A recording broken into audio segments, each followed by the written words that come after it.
livro de Isaías, capítulo 40, versículo 31 diz: mas os que esperam no Senhor renovam as suas forças, sobem como asas, como águias, correm e não se cansam, caminham e não se fadigam. Que nós possamos continuar esperando na promessa do Senhor, que possamos neste momento continuar louvando e engrandecendo o santo nome do Senhor.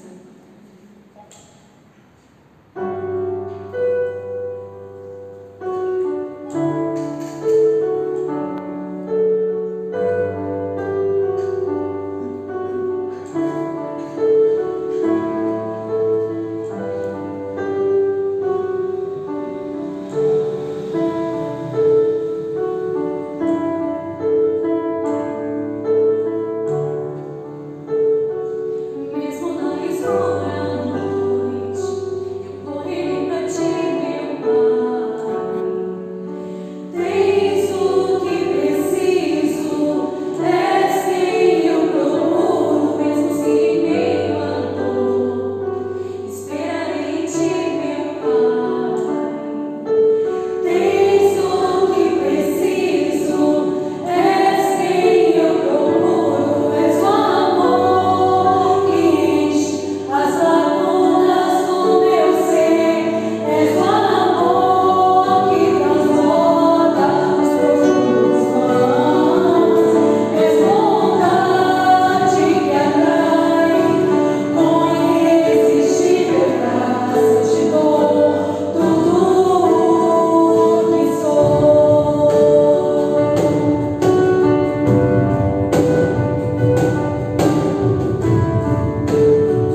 Entregamos, Senhor, as nossas vidas diante de Ti, Senhor, para que, Senhor, seja feita a Tua vontade, Jesus. Entregamos, Senhor, as nossas casas, Senhor, diante de Ti, e Te pedimos, ó Pai, nos guarda, nos proteja, nos livra, Senhor, de todo mal, nos livra, Senhor, de todo perigo. Neste momento, Senhor, eu entrego a Tua igreja, Senhor, a Tua igreja de Marataízes nas Tuas mãos, Senhor, e venho Te pedir, ó Pai, que o Senhor está nos inundando, Senhor, com Teu amor, e nos inundando, Senhor, com a Tua glória. Senhor, meu Deus, estamos passando, Senhor, momentos tristes, Senhor, muitas vezes, nós confiamos em Ti, confiamos no Teu amor, confiamos na Tua graça. Eu Te louvo, Senhor, por tudo, em nome de Jesus que eu oro, amém.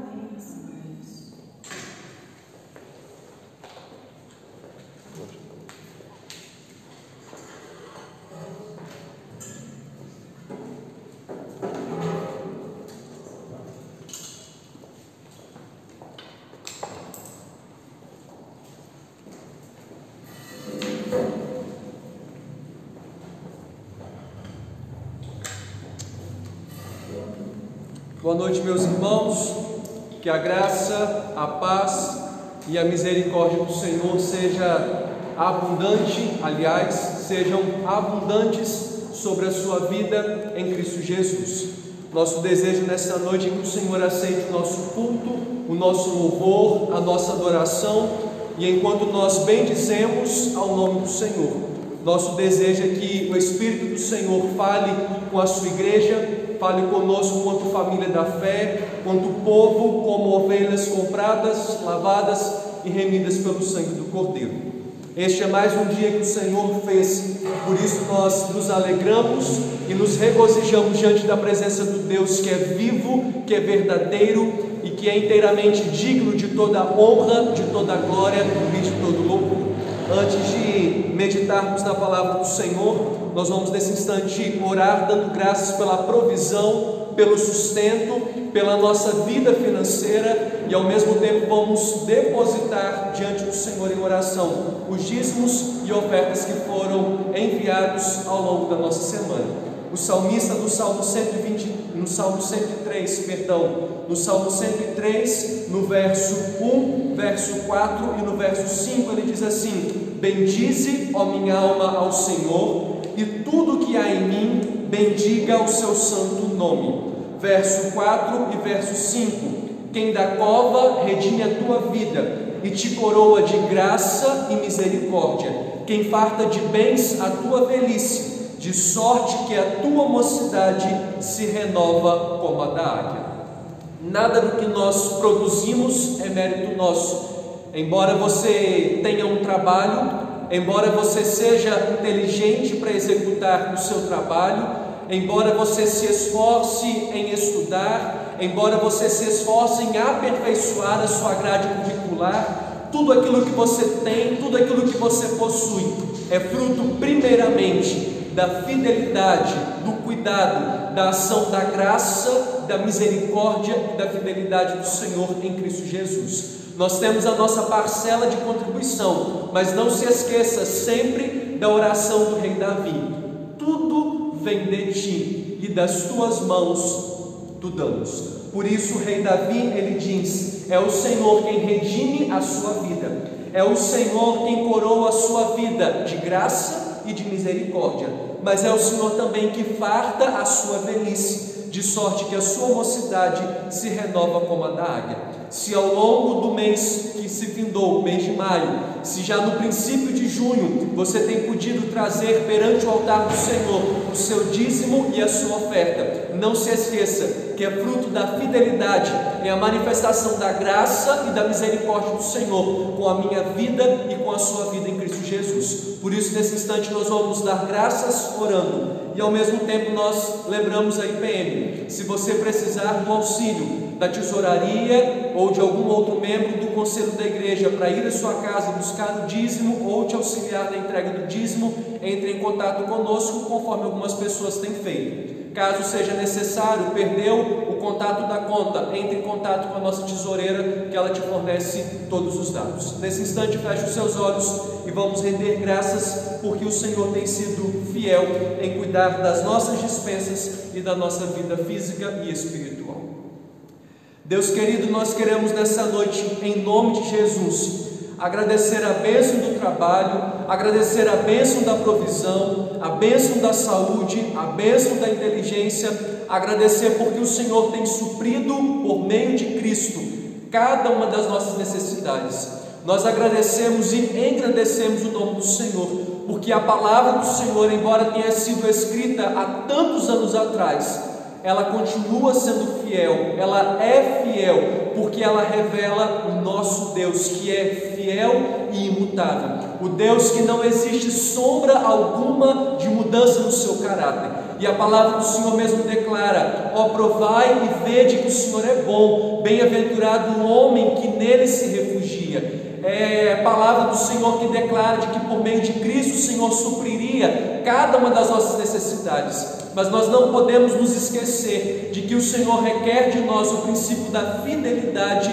e da obediência. Obrigado porque aqueles que têm caminhado de forma obediente e fiel com a sua vida financeira, nós temos percebido o quanto o Senhor tem sido generoso, gracioso e misericordioso conosco. De fato, nós podemos declarar de que o Senhor tem aberto as janelas dos céus e tem derramado sobre nós bênçãos sem medida. Nós louvamos, exaltamos e glorificamos o nome do Senhor pela provisão, pelo sustento que temos desfrutado vindo das suas mãos. Receba o nosso dízimo, receba a nossa oferta, consagramos ao altar do Senhor e clamamos para que haja em nós sempre a vida fiel e obediente ao Senhor, não apenas na nossa vida financeira, mas como mordomos do Senhor, nos faça também zelar pelo serviço do nosso tempo. Faça-nos, ó Deus querido, zelar pelo serviço dos nossos dons e dos nossos talentos que o Senhor confiou às nossas mãos. Faça-nos mesmo, Deus querido, boca do Senhor. Faça-nos bons despenseiros da sua graça e misericórdia em Cristo Jesus. Amém e amém. Abra sua Bíblia por gentileza, livro do profeta Miqueias, capítulo 5. Livro do profeta Miqueias, capítulo 5. O profeta Miqueias é um profeta menor, está do ladinho do profeta Naum, que nós vimos na semana passada, tanto pela escola bíblica quanto no culto à noite. E hoje pela manhã, quem conseguiu nos assistir pelo Instagram ou pelo grupo de sala de aula que o Francisco criou para nós vimos os capítulos 1, 2 e 3. Logicamente que a gente não leu na íntegra os 3 primeiros capítulos, mas aí nós detemos o nosso olhar nessa manhã quando o capítulo 1 fala a respeito do juízo de Deus que iria cair sobre os reinos norte e reino sul. Lembrando a você que o reino norte ele era composto por 10 tribos, enquanto o reino sul, reino de Judá, ou Jerusalém, era composto por 2 tribos. E aí nós dissemos que no Antigo Testamento, o contexto do povo judaico, os nomes, o nome que a pessoa carregava, o seu nome sempre tinha um significado. E aí hoje, por exemplo, você escolhe um nome porque às vezes você acha bonito. O nome do meu vizinho é fulano, e eu acho o nome tão bonito, um nome tão forte, aí você resolve colocar o nome desse vizinho, ou em homenagem a alguém, ou porque você acha esse nome bonito. Naquela época as crianças nasciam, alguns com 2, 3 anos de idade que iam ter o nome, porque o nome estava ligado ao caráter da criança. E aí hoje de manhã nós dissemos que, por exemplo, Elias significa Jeová é Deus, ou Deus é Deus, de que não há outro Deus além de Deus, Jeová ou Yahvé. Essa era essa mensagem que Elias carregava no seu nome, na sua personalidade e no seu testemunho. Por isso, quando ele vai confrontar Jezabel e Acabe com relação à idolatria de Baal, ele está dizendo: preste atenção no meu nome, preste atenção no meu testemunho, e você vai perceber de que Baal é Deus criado por vocês, mas apenas Yahvé é Deus sobre todas as coisas. Miqueias, ele traz no seu nome a mensagem que ele tinha também por responsabilidade sobre as 12 tribos, os 2 reinos. Ele declara no seu nome: quem é semelhante a Deus? E ao declarar, ao anunciar quem é semelhante a Deus, no primeiro capítulo ele diz assim: Deus é um Deus justo, Ele é fogo consumidor, Ele é tardio em irar-se, entretanto Ele tem um ano aceitável, Ele oferece a você, vamos assim dizer, entre aspas, um tempo de tolerância, onde Ele espera arrependimento e conserto. Doutra sorte, não existindo esse arrependimento, ele é fogo consumidor, é juízo que cai sobre si. Por isso, no primeiro capítulo, por causa da transgressão, por causa da idolatria do povo, por causa de terem amontoado deuses e por estarem dividindo a glória de Deus a outras criaturas, o fogo do céu iria cair sobre aqueles dois reinos. No capítulo 3, Deus olha para a vida espiritual dos sacerdotes e dos levitas, quando profetas, sacerdotes e levitas estão agindo de maneira interesseira. Os profetas estão trazendo revelações para ganharem dinheiro. Aquilo que era de direito estava sendo deturpado pelos líderes espirituais. Contudo, no capítulo 2, quando nós encerramos por essa manhã, o Senhor Deus fala: eu vou ajuntar, eu vou congregar e eu vou pôr todos juntos num só rebanho. O versículo 13 do capítulo 2 diz que o Senhor vai trazer alguém, um quebrador, que vai vir adiante do seu povo. E esse quebrador é o bom pastor, que é Cristo Jesus, aquele que veio para nos dar vida e vida em abundância. O pastor, ele anda à frente do seu rebanho, ele abre o caminho, diferentemente de uma boiada, onde os bois vão à frente e o boiadeiro vai atrás, enxotando ou tentando agrupar o seu rebanho, o seu gado. O pastor, ele vai à frente, abrindo espaço, abrindo frentes, abrindo portas, abrindo caminho, para que as suas ovelhas ouçam a voz do bom pastor e sigam pelo seu caminho. Desta maneira, o capítulo 2, o verso 13 encerra dizendo: o seu reino irá adiante deles, sim, o Senhor à sua frente. Agora à noite, eu quero meditar com você no capítulo 5, a partir do verso 2. Miqueias capítulo 5, a partir do versículo 2, nos diz assim a palavra do Senhor. Preste atenção de antemão, que algumas expressões que elas se repetem, por elas se repetindo, lápis na mão, como Liliane, Miriam, Leci hoje estavam pela manhã, Eliana, lápis na mão, risque a sua Bíblia, grife, deixe a palavra do Senhor saltar aos seus olhos e pela ação do Espírito, o Senhor falar ao seu coração dessa noite. Miqueias 5, versículo 2, nos diz assim a palavra do Senhor: e tu, Belém Efrata, pequena demais para figurar como grupo de milhares de Judá, de ti me sairá o que há de reinar em Israel, e cujas origens são desde os tempos antigos, desde os dias da eternidade. Portanto, o Senhor os entregará até o tempo em que aqui está em dores tiver dado a luz. Então o restante de seus irmãos voltará aos filhos de Israel. Ele se manterá firme e apacentará o povo na força do Senhor, na majestade do nome do Senhor seu Deus, e eles habitarão seguros, porque agora será ele engrandecido até os confins da terra. Preste atenção na primeira parte do verso 5. Este será a nossa paz. De novo, este será a nossa paz. Quando a Assíria vier à nossa terra, e quando passar sobre os nossos palácios, levantaremos contra ela 7 pastores e 8 príncipes dentre os homens. Estes consumirão a terra da Assíria à espada, e a terra de Nimrod dentro de suas próprias portas. Assim nos livrará da Assíria, quando esta vier à nossa terra e pisar os nossos limites. O restante de Jacó estará no meio de muitos povos, como orvalho do Senhor, como chuvisco sobre a erva, que não espera pelo homem, nem depende dos filhos de homens.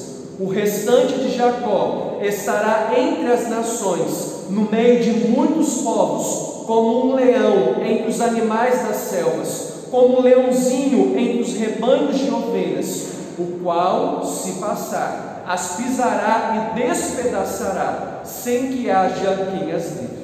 A tua mão se exaltará sobre os teus adversários, e todos os seus inimigos serão eliminados.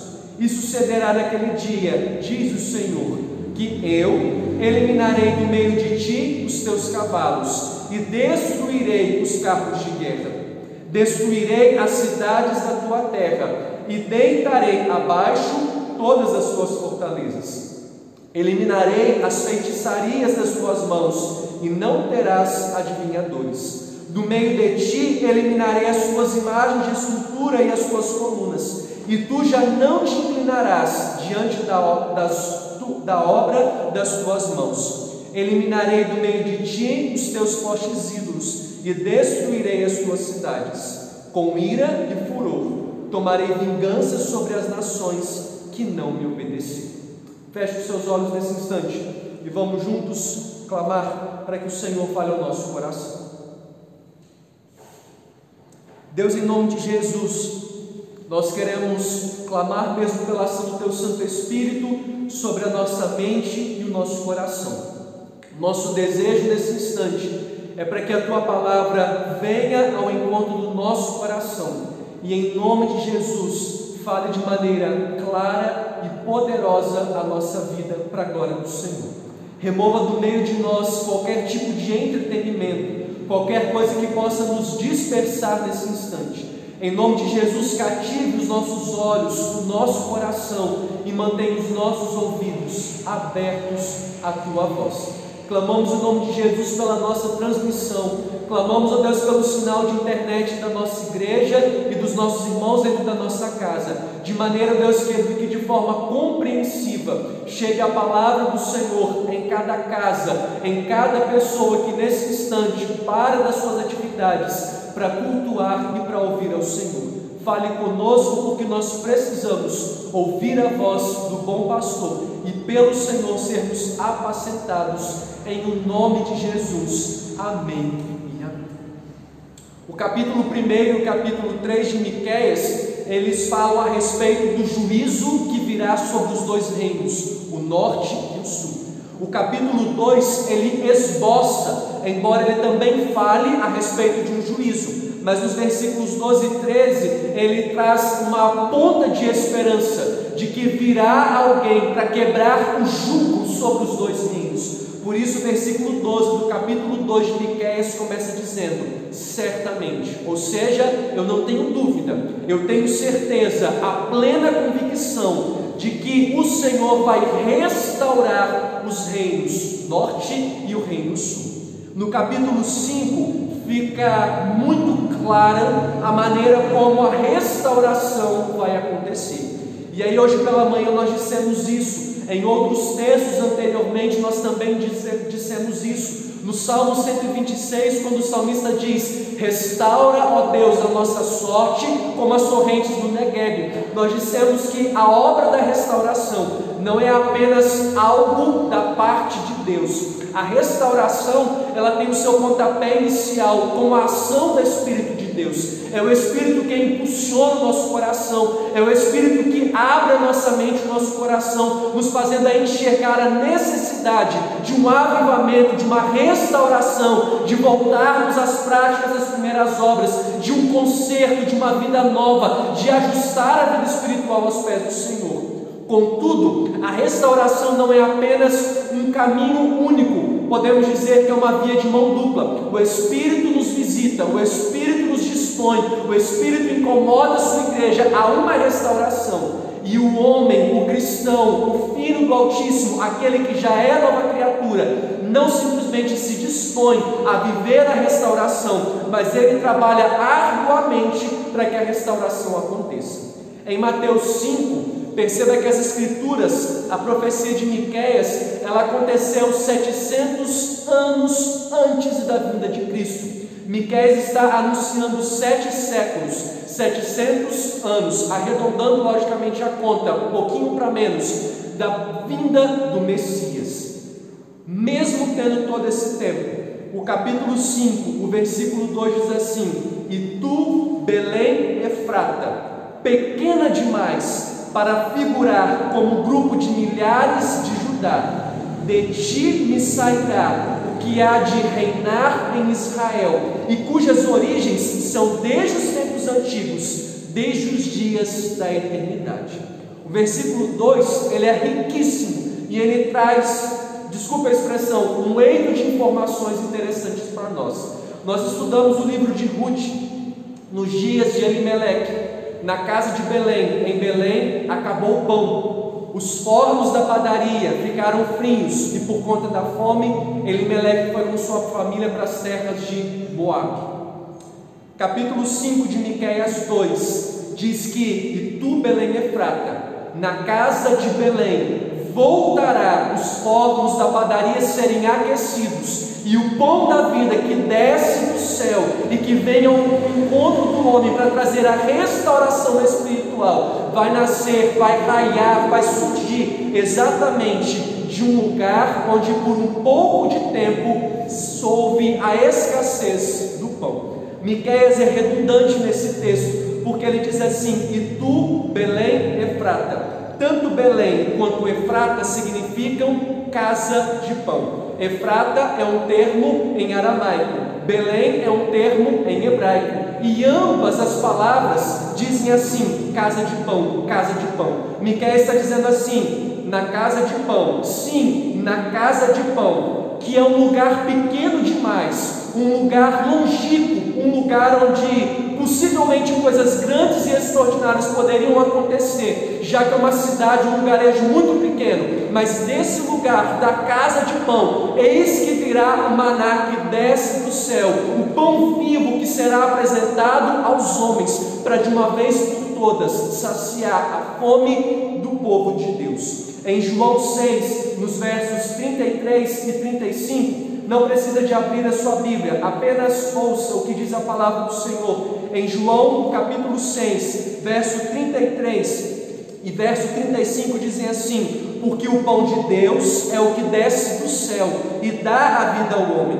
Declarou-lhe Jesus: eu sou o pão da vida, o que vem a mim jamais terá fome, e o que crê em mim jamais terá sede. O Evangelho de João 1, capítulo 1, verso 14 diz que o Verbo se fez carne, ele veio até nós, ele desceu até nós, como uma manifestação, ele esteve no meio de nós. E Miqueias, 700 anos antes desse acontecimento, ele diz: e tu, casa de pão, sim, casa de pão, será um lugar pequeno demais para figurar, para receber de maneira esplendorosa e majestosa aquele que há de reinar em Israel.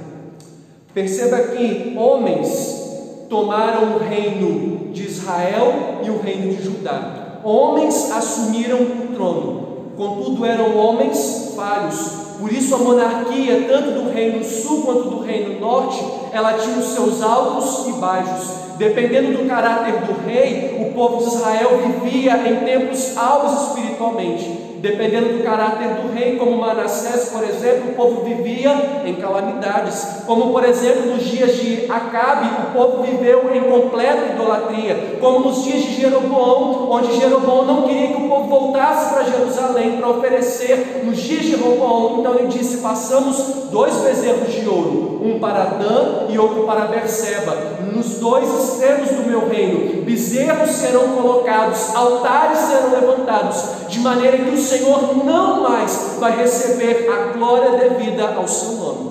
Por isso Miqueias 1, versículo 5 diz: a transgressão do meu povo, a idolatria, os deuses que foram sendo erguidos, de maneira que parte da glória do Senhor, ou a glória de Deus, foi atribuída a tantos outros deuses. Contudo, Miqueias 5, versículo 2 diz assim: em Belém Efrata, de ti sairá o que há de reinar em Israel.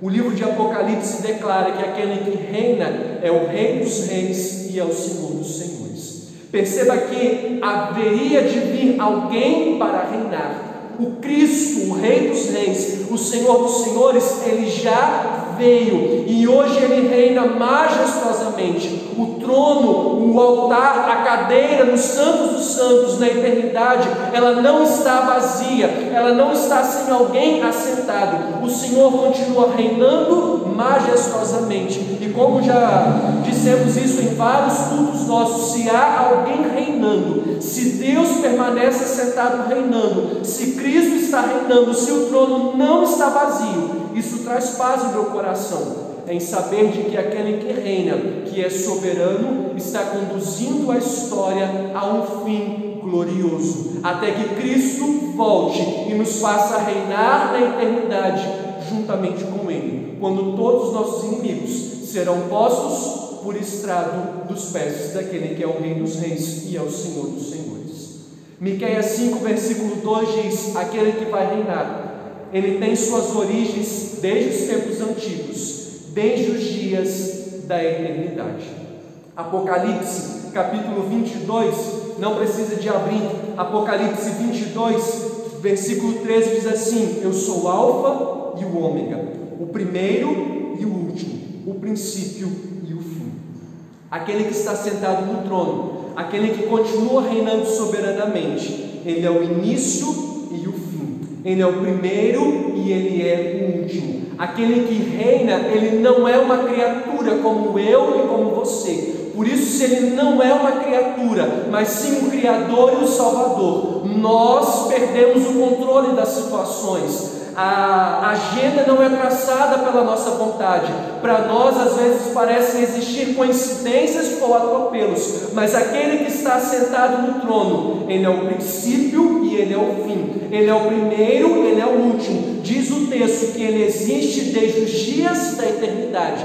Alguém que é eterno, alguém que é o príncipe da paz, alguém que é o Pai da eternidade, conforme profetizou o profeta Isaías no capítulo 6, versículo 9, é alguém que não foi criado por mãos humanas, alguém que não é criatura, porque ele é eterno, ou seja, ele sempre existiu. Na casa de pão, em Belém, onde Davi teve a sua linhagem, já que o Messias viria da linhagem de Davi, passou alguém a reinar. Esse alguém é aquele que se encarnou e veio até nós. Na cidade de Belém, a casa de pão, eles receberam o verdadeiro pão da vida, aquele que desceu do céu da parte de Cristo. O Evangelho de João, no capítulo 6, diz que os nossos pais enjoaram do maná que caiu no deserto. Entretanto, João 6 diz: aquele que come do Senhor, aquele que bebe do Senhor, ele não precisa de ir atrás de outras cisternas, porque as outras cisternas de água são rotas e salobas. Contudo, o Senhor, aquele que reina desde os tempos antigos, aquele que existe desde a eternidade, ele veio exatamente para suprir as nossas necessidades espirituais. Por isso, diz o versículo de número 5, a primeira parte: este que está reinando, este será a nossa paz. O profeta Isaías, no capítulo 6, ele começa dizendo assim: o povo que andava em trevas viu grande luz. E aí, no decorrer do texto, ele diz: o seu nome será Maravilhoso Conselheiro, Deus Forte, Pai da Eternidade e Príncipe da Paz. Miqueias, 700 anos antes da vinda de Cristo, contemporâneo também do profeta Isaías, ambos declararam: ele é a nossa paz. Aquele que continua sentado, reinando no trono, mas aquele que habita no coração do povo de Deus por meio do seu Espírito, ele é a nossa paz. Mas perceba que as Escrituras declaram de que paz não é ausência de conflitos, paz não é estar ausente de situações adversas, paz não é caminhar sem sombra de problemas, de tribulações ou de angústias. Contudo, mesmo que a gente caminhe por situações adversas, ele é a nossa paz. Em Cristo nós temos paz. Por isso, em João 14, Jesus disse assim para os seus discípulos: não se turbe o vosso coração, crede em Deus, crede também em mim. E aí, no decorrer do texto, em João 14, lá no verso 27, Jesus diz assim: deixo-vos a paz, a minha paz vos dou, não vou lá dou como o mundo a dá. O apóstolo Paulo, ao escrever para a igreja de Filipos, no meu ponto de vista, ele vai mais profundo e além, quando ele diz assim: a paz do Senhor excede todo entendimento humano, e ela guarda nossa mente e o nosso coração em Cristo Jesus. Paz não significa estar ausente de problemas, e a paz que o texto aqui diz para a gente não é apenas uma paz vamos dizer, encaminharmos por problemas e sentir tranquilidade, segurança e conforto de que o Senhor está bem. Aliás, de que o Senhor está conosco, isso nos faz bem. A paz aqui não é como daquela mulher que não tinha filhos e que Eliseu prometeu filhos, mas o filho dela morreu, e aí ela vai ao encontro do profeta, e quando o servo do profeta pergunta: está tudo bem? Ela diz assim: Shalom, eu estou em paz, embora o filho dela estava morto sobre a sua cama dentro da sua casa. Não é apenas dessa paz que Miqueias está dizendo. A paz que Miqueias aqui está dizendo é aquela paz que nós temos de que os nossos pecados já foram perdoados através do sangue de Cristo Jesus. Por isso a gente caminha com o texto de Romanos capítulo 5, no versículo 1, quando o apóstolo Paulo diz assim: justificados, pois, mediante a fé, temos paz com Deus por meio de Cristo Jesus. Não há nada melhor do que saber, como o profeta Miqueias vai dizer lá no capítulo 7, lá no versículo de número 18: quem, ó Deus, é semelhante a ti, que perdoas a iniquidade e te esquece da transgressão do restante da tua herança. Versículo 19: pisará os pés as nossas iniquidades e lançará todos os nossos pecados nas profundezas do mar. Sabe por que o diabo, o acusador, ele sempre tenta nos confrontar com os nossos pecados? Porque ser confrontado com o nosso pecado nos deixa fora do prumo, nos deixa meio que desnorteados, incomodados. E como Cristo, que é a nossa paz, que já cancelou o escrito de dívida, que pelo seu sangue trouxe paz à nossa mente, de que os meus pecados e de que os seus pecados, passado, presente, infelizmente também os do futuro, todos os nossos pecados já foram perdoados através do sangue do madeiro. Satanás, ou o diabo, o acusador, ele tenta nos confrontar, tentando lançar à nossa cara os nossos erros, tentando nos fazer gerar uma vida instável, insegura espiritualmente, uma vida de pânico em saber: eu pequei contra o meu Deus. Contudo, a palavra do Senhor em 1 João versículo 9, não de maneira que me dê liberdade para pecar, mas a palavra do Senhor fala assim: se todavia vocês pecarem, não se esqueçam, vocês têm um advogado junto ao Pai que intercede por vocês. Por isso, se confessarmos os nossos pecados, Ele é fiel e justo para nos perdoar os pecados e nos purificar de toda injustiça. Isso significa ter paz. O Senhor não apenas perdoou os nossos pecados, mas o Senhor também traz paz ao nosso coração. O Senhor traz paz ao nosso coração de que os nossos pecados já foram perdoados, de que os nossos pecados, as nossas culpas já foram perdoadas através do sangue de Cristo Jesus. Por isso, Miqueias diz assim: Jesus é a nossa paz. Ele não apenas traz tranquilidade, conforto e segurança no nosso coração quando nós caminhamos pela vida turbulenta do dia a dia. Ele não traz apenas paz de que mesmo que estejamos numa sociedade infectada por Covid, nós só vamos ser contaminados se for do plano do Senhor. Afinal de contas, nada foge do controle da rédea das suas mãos. O Senhor não apenas traz paz ao meu coração de que o filho rebelde um dia será desnucado, será convertido e resgatado ao Senhor, mas o Senhor é a minha paz quando eu reconheço que os meus pecados, aquilo que me tornava ausente, distante da presença do Senhor, já foi perdoado. Os meus pecados foram lançados no mais profundo do mar. Isso significa que o Senhor não fica trazendo à minha memória os meus erros. Pelo contrário, Ele perdoou, e ao perdoar Ele diz: eu removi a culpa dos pecados de vocês. Por isso Paulo diz: justificados, declarados como justos, declarados como absolvidos do escrito de dívida, nós temos paz com Deus apenas por intermédio de Cristo Jesus, aquele que é o caminho, a verdade e a vida. Apenas em Cristo, porque Cristo é a nossa paz, é que somos perdoados e livres de todo escrito de dívida e de condenação. Por isso o apóstolo Paulo em Romanos declara: nenhuma condenação há para mim e para você, que já estamos em Cristo Jesus. Mas agora eu chamo a sua atenção lá para o verso 7 e para o verso 8. Miqueias capítulo 5, versículos 7 e versículo 8. O restante de Jacó estará no meio de muitos povos, como orvalho do Senhor, como chuvisco sobre a erva, que não espera pelo homem, nem depende dos filhos do homem. O restante de Jacó estará entre as nações, no meio de muitos povos, como um leão entre os animais das selvas, como um leãozinho entre os rebanhos de ovelhas, o qual, se passar, as pisará e despedaçará, sem que haja quem as livre. Monte um raciocínio comigo. O versículo 2 diz assim: o pão que é Cristo vai reinar no meio de vocês.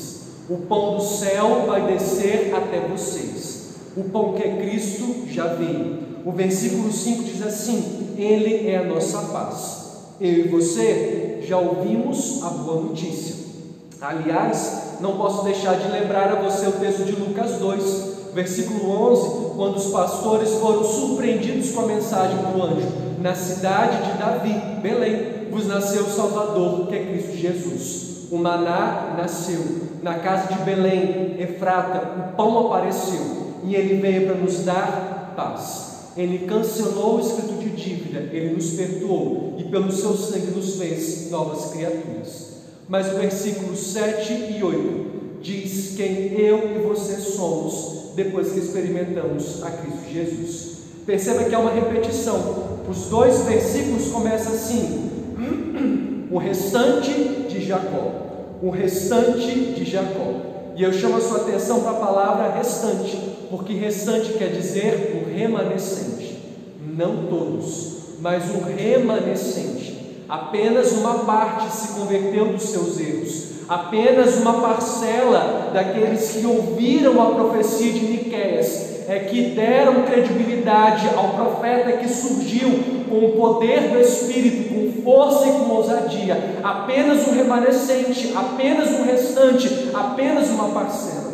E infelizmente, até a volta de Cristo, nem todos se converterão dos seus pecados. Sempre na história vai existir um restante, sempre na história vai existir um remanescente. Por isso, como eu disse hoje pela manhã, apenas aquele que perseverar até o fim, este é que será salvo. Dentro desse remanescente, a igreja do Senhor, dentro desse remanescente, espero estar eu e você, os que comeram do pão da vida, os que agora têm paz, mas agora aqueles que são orvalho do Senhor, como chuvisco sobre a erva, e o restante de Jacó, que está no meio de nações, como um leão. Perceba que o verso 7 declara de que a igreja de Cristo é como orvalho do Senhor, como chuvisco sobre a erva. Isso significa que a igreja de Cristo Jesus, ela vai agir de forma esperançosa. A terra pode estar no meio de um caos, a terra pode estar em pandemia, os ímpios podem estar desorientados. Onde é que está a igreja de Cristo? Ou o que vai fazer a igreja de Cristo? A igreja de Cristo vai levar a paz. Afinal de contas, nós damos daquilo que nós experimentamos. Nós somos receptores de paz, nós somos alcançados por amor. Onde está a igreja no meio do caos? A igreja é o orvalho do Senhor, ela é como um chuvisco sobre a erva. A igreja, ela gera fertilidade, a igreja a igreja gera e não cria, a igreja gera vida no meio do vale de ossos secos. A igreja, ela traz fertilidade, a igreja traz esperança, a igreja exala o bom perfume de Cristo Jesus. Por isso, no meio do caos que o mundo está vivendo, eu e você precisamos de levantar a bandeira da paz. Eu e você precisamos de dirigir os desesperados. Eu e você precisamos de dirigir os ansiosos. E as estatísticas têm dito que o país que mais tem vivido de forma amedrontada e ansiosa na pandemia é a nossa nação e o nosso país. Perceba que eu e você estamos inseridos, portanto, no nosso país, nessa nação, para divulgarmos de que há paz em Cristo Jesus, para mostrarmos aquele que é o caminho, a verdade e a vida. Perceba que eu e você experimentamos a paz, mas sobre os nossos ombros recai a responsabilidade de transmitir paz, de levar paz, de ser como orvalho que produz vida, de ser como chuvisco que cai sobre a terra seca, mas que traz vida, que faz a semente germinar, que leva a semente a produzir frutos para a glória do Senhor. Perceba que a igreja, no meio do caos, ela precisa anunciar a paz. Nós somos um grupo de chamados para fora. Igreja, termo no grego significa chamados para fora. Nós não somos chamados para cultuar dentro dessas quatro paredes. Por isso, nos dias de pandemia, a igreja está na sua casa. Por isso, seus vizinhos, se eles precisam de paz, o pronto-socorro deles não é onde nós estamos agora transmitindo culto, é na sua casa. Se os seus amigos de trabalho estão desesperados e procurando a paz, você é o ponto de referência. O que nos faz ser diferentes da sociedade que nós estamos inseridos é exatamente isso: caminhar em meio ao caos, mas tendo paz, porque nós somos dirigidos e orientados pelo bom pastor que é Cristo Jesus. O verso 8 diz que quando os nossos inimigos se levantarem, não tema medo algum, porque nós somos como o leão entre os animais da selva. O leão é o rei da selva. O leão é o que domina a selva. O leão, vamos assim dizer, entre aspas, é o que traz pavor aos demais animais. No meio do mundo, no meio do caos, entre vários inimigos, a igreja do Senhor tem poder e autoridade para pisar sobre a cabeça de serpentes e de escorpiões. É o que diz o versículo 8: o qual, se passar, as pisará e despedaçará, sem que haja quem as livre. No meio do caos, eis que surge a igreja de Cristo Jesus, exatamente para levar e transmitir aquilo que ela tem recebido.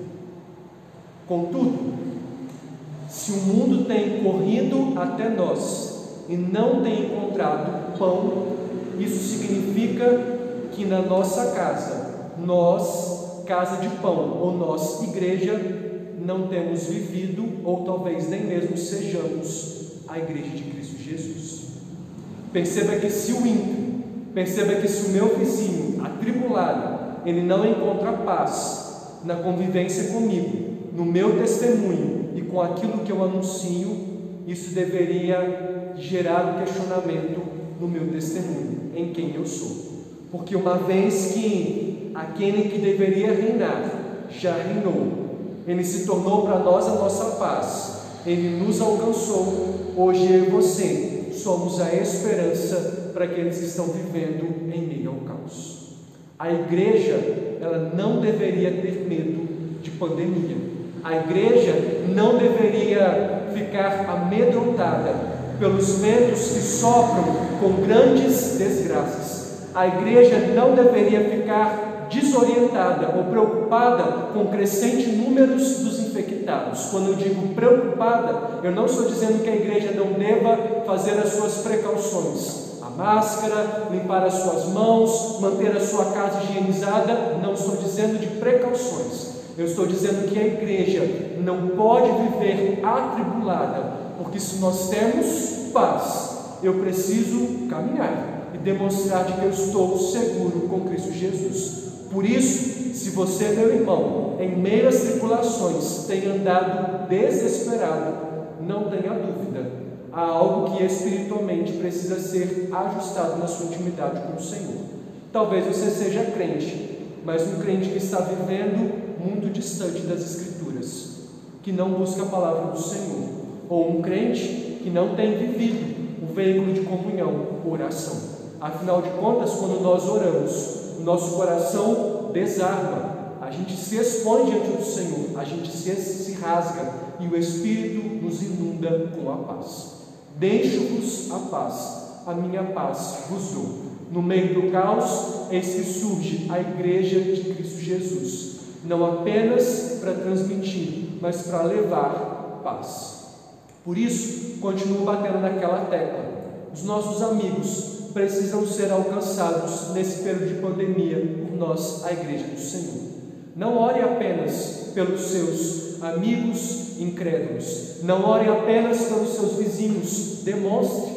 Afinal de contas, eles não ouvem as nossas orações, e não basta a gente simplesmente orar. Deus ouve e Deus visita, mas a gente não pode apenas ficar a vida inteira com os joelhos dobrados em oração. Os nossos vizinhos precisam de alguém que chega junto. Se a gente não pode visitá-los, escreva um bilhete, enfie debaixo da porta, evangelize o seu vizinho, coloque um versículo de esperança, ou ao menos diga assim: meu vizinho, eu tenho orado por você todos os dias, e caso precise, aí está o meu telefone, me ligue, nós não podemos nos visitar. Faça uma comida, bata na porta do seu vizinho, deixe um bilhete, diga para ele: o Senhor me incomodou, me tocou, eu estou te abençoando. Demonstre, leve esperança para aqueles que estão ao caos. O nosso país vai ser reerguido não apenas fisicamente com relação à sua saúde, mas espiritualmente. Nós temos tido a oportunidade mais do que nunca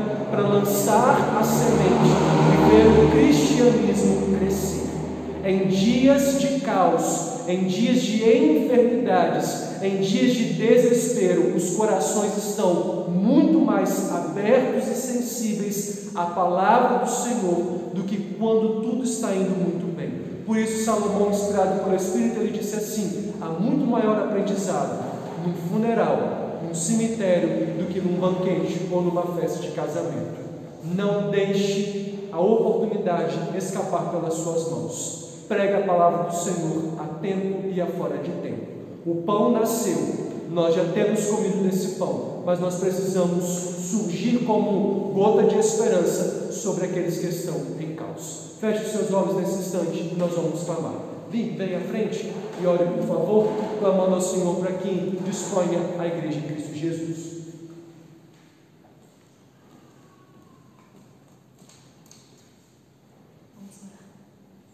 Deus, nós queremos agradecer ao Senhor, primeiramente, Deus, pela palavra do Senhor que é viva, que é eficaz, que transforma a nossa vida, que muda a nossa mente, que incomoda o nosso coração e que tira o nosso comodismo.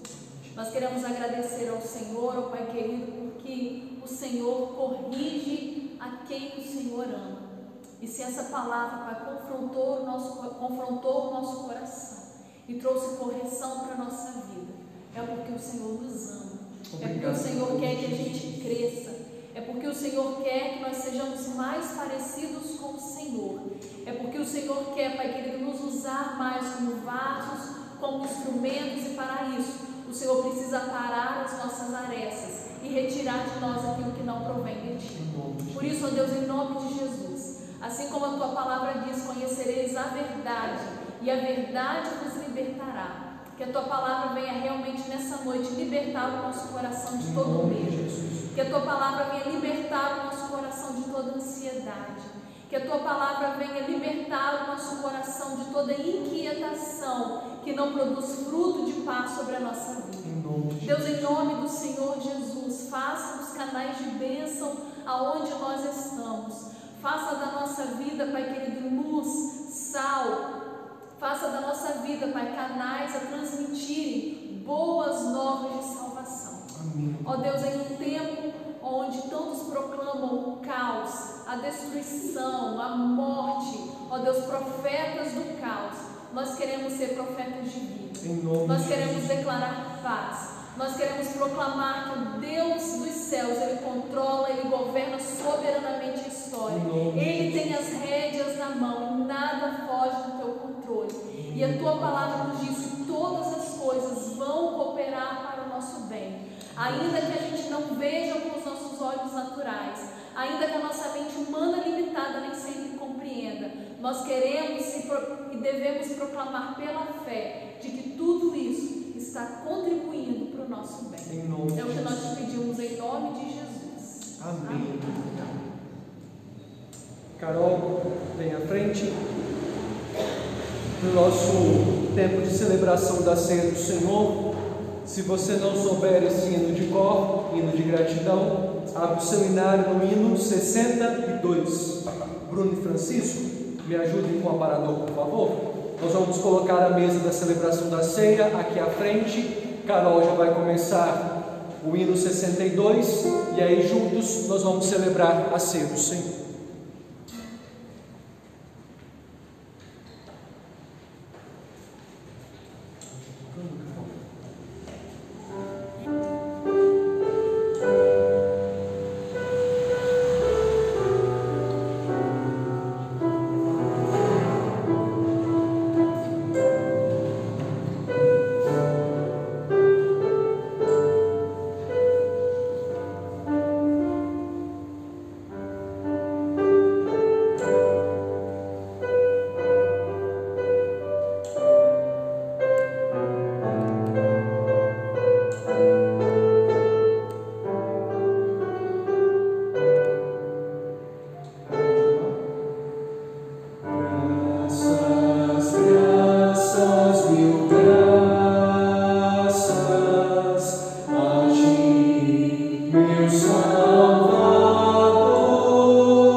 Ele tomou um pão, ele partiu o pão, deu graças e ele distribuiu aos seus discípulos, dizendo: tomai, comei dele todos, façam isto em memória de mim. Depois que os seus discípulos foram servidos com o pão vivo que desceu do céu, com o maná que desceu dos céus, o Senhor Jesus tomou um cálice e ele deu aos seus discípulos, dizendo: bebei dele todos, fazei isto em memória de mim.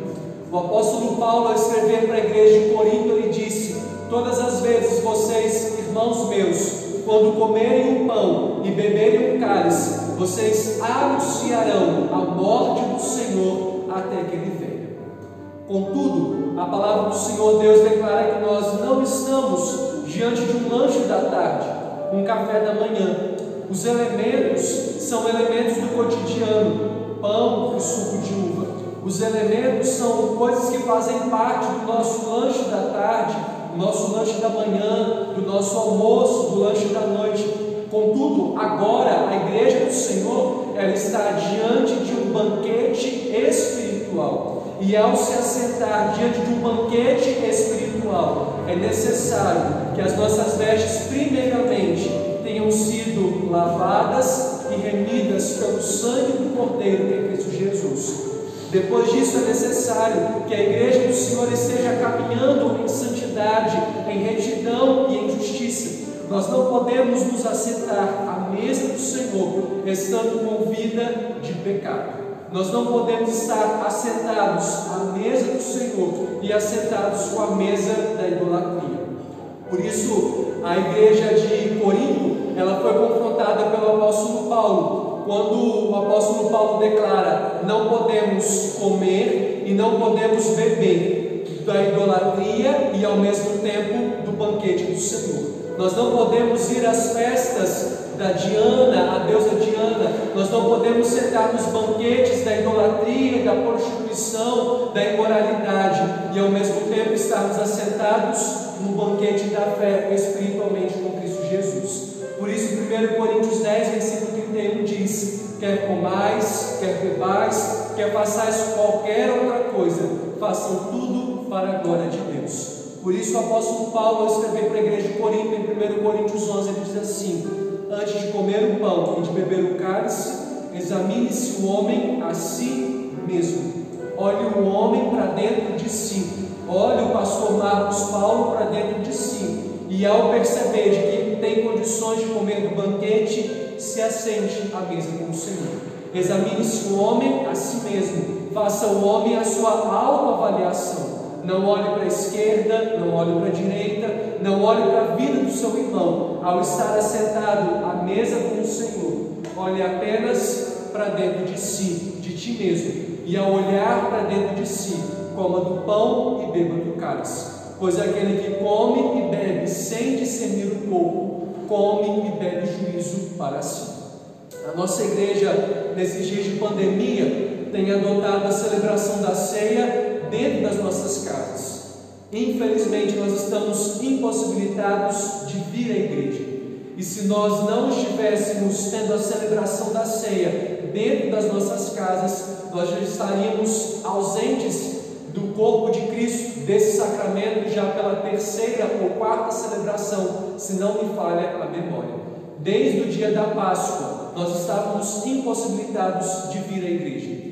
Por isso, o conselho da nossa igreja adotou, oramos para que isso acontecesse. E dirigidos pelo Espírito do Senhor, nós acreditamos de que os crentes da nossa igreja, já que possuem eles sacerdócio real, já que eles também têm liberdade de entrar no Santo dos Santos pelo novo e vivo caminho, se eles têm comunhão com o Senhor e vida com o Senhor, não havendo um cabeça dentro da casa, o sacerdote, eles poderiam tomar dos dois elementos, orando juntamente com a igreja do Senhor e juntamente conosco nesse instante, cada um dentro da sua casa. Vamos orar juntos para que o Senhor abençoe os elementos, consagre os elementos, removendo do uso cotidiano nesse instante de forma sobrenatural e espiritual, nos fortalecendo pelo sacramento da ceia do Senhor. Por isso, não se escandalize se você que tem nos assistido pelo YouTube vê a nossa igreja nesse instante celebrando a ceia dentro das suas casas. Voltamos a lembrar de que os membros da nossa igreja, eles são previamente sempre orientados pelo conselho da sua igreja, pelo pastor da sua igreja, para que de antemão se preparem para se assentar na sua casa nesse banquete espiritual. Ninguém está correndo agora para a despeça e tomando esses elementos. Previamente, a igreja do Senhor foi orientada a preparar os elementos para nesse instante celebrarmos juntos a ceia do Senhor. Feche os seus olhos, enquanto nesse momento nós vamos orar ao Senhor.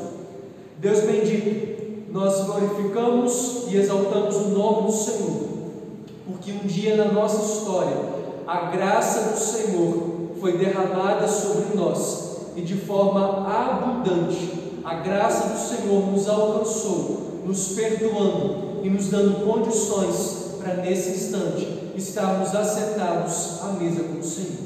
O nosso desejo nesse instante é que os elementos da ceia do Senhor sejam pelo Senhor mesmo consagrados, abençoados, de maneira que de forma extraordinária e sobrenatural, pela ação do Teu Espírito, a igreja do Senhor seja fortalecida e alimentada espiritualmente no nome de Jesus. Queremos clamar para que dentro das nossas casas, quando nesse instante a igreja do Senhor vai comer o pão e beber o cálice, onde quer que tenha os crentes da nossa igreja comungando nesse instante, sejam eles fortalecidos por esta ordem que o Senhor instituiu para nós, por esse sacramento, por esse meio de graça instituído pelo próprio Cristo Jesus. Queremos clamar para que o Teu Espírito inunde-nos, vivificando, nos fortalecendo e renovando a nossa aliança contigo nesse instante, em Cristo Jesus. Amém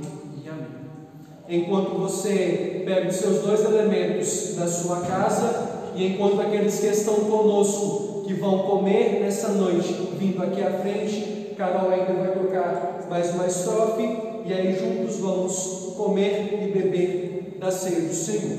Vocês que estão comigo aqui na igreja, por gentileza, se dirijam pela esquerda, pegando os 2 elementos e voltando ao banco de vocês. Espere até que todos tenham sido servidos, e aí então comeremos e beberemos todos juntos.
Isto é o meu corpo que é dado por vós, comei dele todos, fazei isto em memória de mim. Este é o cálice da nova aliança, derramado em favor de muitos para a remissão dos pecados.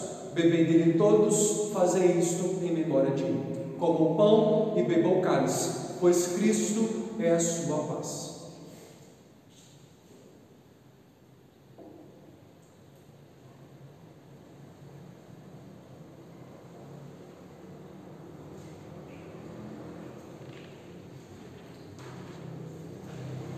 Obrigado a Deus pelo privilégio que nós temos, quanto Igreja do Senhor, de nos assentarmos em família da fé, em nos assentarmos em família de sangue, com aqueles que estão nas suas casas nessa noite, e juntos declararmos de que o Senhor é a nossa paz.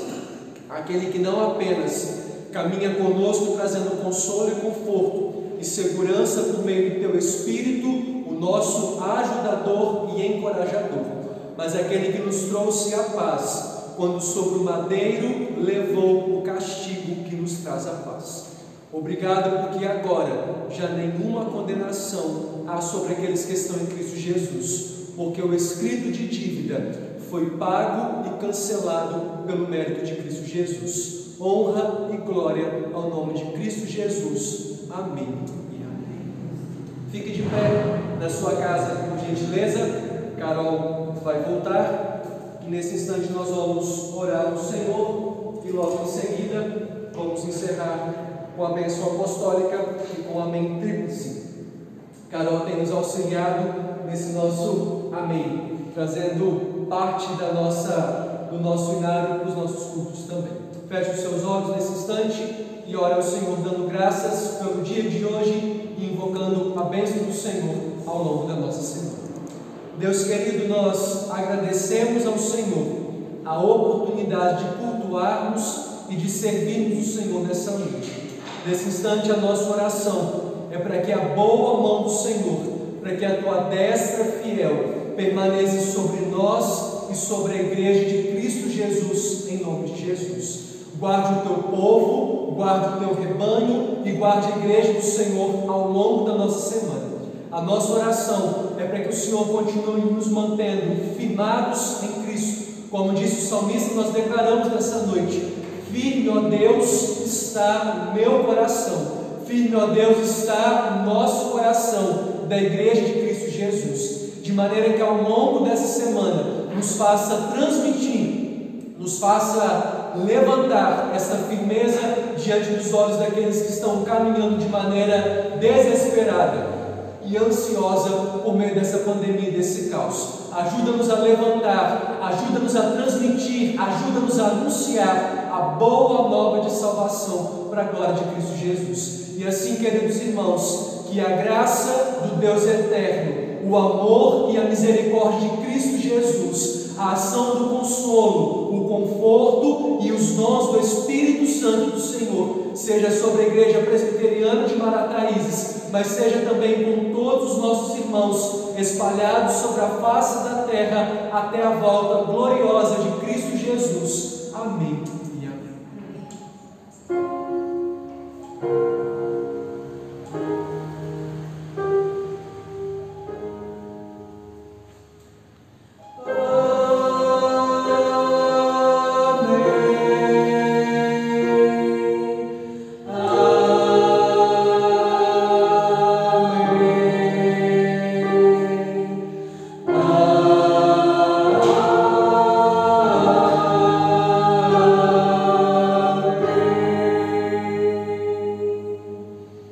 Que Deus te guarde, te abençoe e te faça mais do que vencedor ao longo da sua semana em Cristo Jesus. Terça-feira nos encontraremos às 19h30 pelo Instagram da nossa igreja.